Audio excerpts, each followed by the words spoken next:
Alright, this will be our special award video. In this video, we're going to explain who we're going to win 4 of the major award categories this year and explain our Super Bowl predictions this early in the season, who we feel would make it. So I'll start us off with Rookie of the Year, and I'm going to go with running back Kareem Hunt from the Chiefs. He's the guy nobody expected would win it, and he's playing great football. It kind of reminds me of how Dak Prescott was last year. Everybody thought Zeke would win it, but Dak being a fourth-round pick gave him kind of the advantage because he wasn't supposed to perform as well. Kareem Hunt being a later pick gives him less expectations, but now he's performed so well that gives him the Rookie of the Year advantage. The thing about this league is it's a quarterback-driven league, and Deshaun Watson has burst on the scene like any Clemson fan would have thought so, and I think he wins Rookie of the Year. Deshaun Watson is just playing some amazing football, and I expect him to continue this throughout the season. Now, we're going to talk about the Coach of the Year, and who saw the Jaguars coming on? Doug Marrone has been doing a fantastic job. Doug Marrone wins Coach of the Year, and I think the Jaguars end up sneaking into the playoffs. I'm going to go with Doug Peterson here from the Eagles. I feel like he's second year, I believe, and he's taken the Eagles to a one-loss start, 5-1, I believe it is right now. How can you go against that? Being a second-year coach, taking Carson Wentz to an MVP candidacy, and he's going to get his team in the playoffs. So I feel like that's why he gets the advantage for Coach of the Year. Now on to the Defensive Player of the Year, and this one was a tough one for me to pick because there's so many categories that people are leading in. But I'm going to go with the sacks leader here, and I'm going to say DeMarcus Lawrence from the Dallas Cowboys. And that's probably because of my bias, diehard Cowboys fan here. But I just feel like DeMarcus Lawrence, he's performing well week after week. He's consistently getting sacks, not just, a sack here and then no sacks and then 3 sacks. He's consistently averaging probably 2 sacks a game.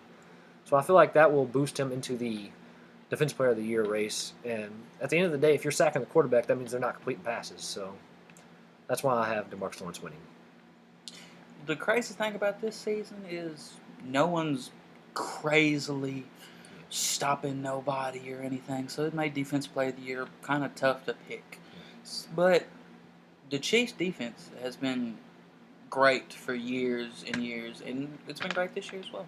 That's why I think Justin Houston wins this year, because he's the captain of the best defense in the league. I just see it coming down to Justin Houston or Fletcher Cox from the Eagles, who Fletcher Cox has been playing darn good too, but I think Justin Houston with the Chiefs has been doing a phenomenal job, and he wins out. Now we're going to talk about the most important award next to the Super Bowl, the MVP. Now, I know he's a second-year quarterback. No one saw this coming, especially not me.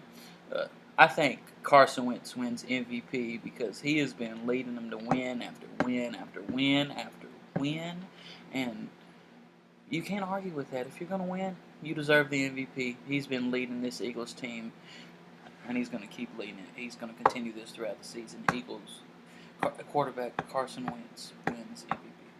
You know what? I'm going to stick to a similar note, stick with the quarterback because this is a quarterback-driven league now. I'm going to go with Alex Smith from Kansas City Chiefs.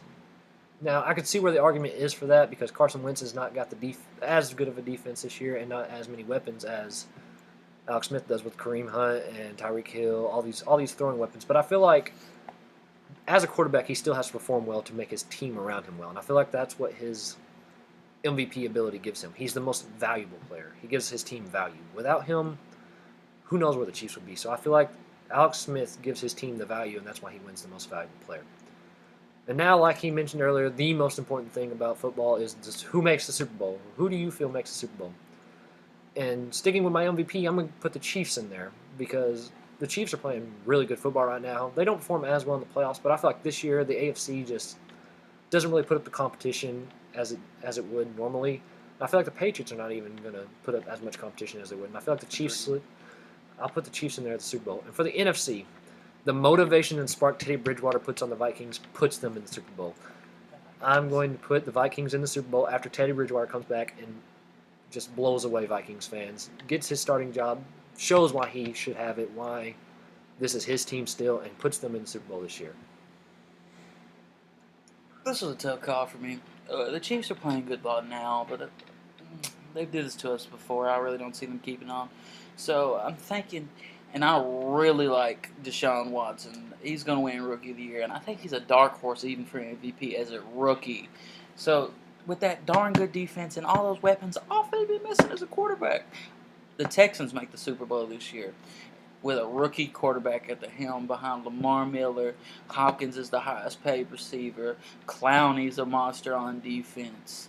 They don't even need Watt right now. I'm telling you, this defense is good. They got all the weapons around him. Deshaun Watson is the man to lead this team to the Super Bowl.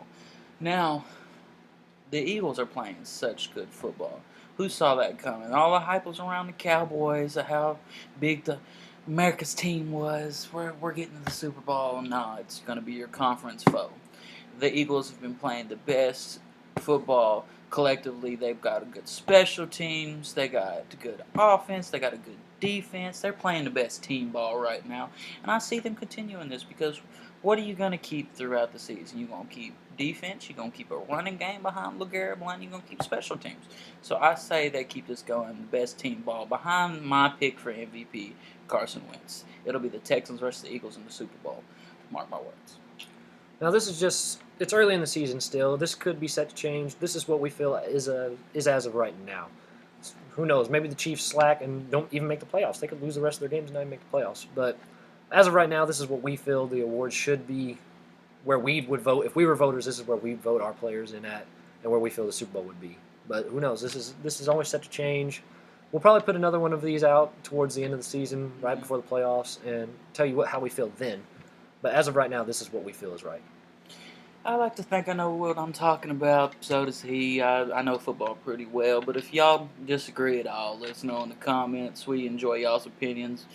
Who knows? Y'all might think y'all know better than the gurus, but we're called the gurus for a reason.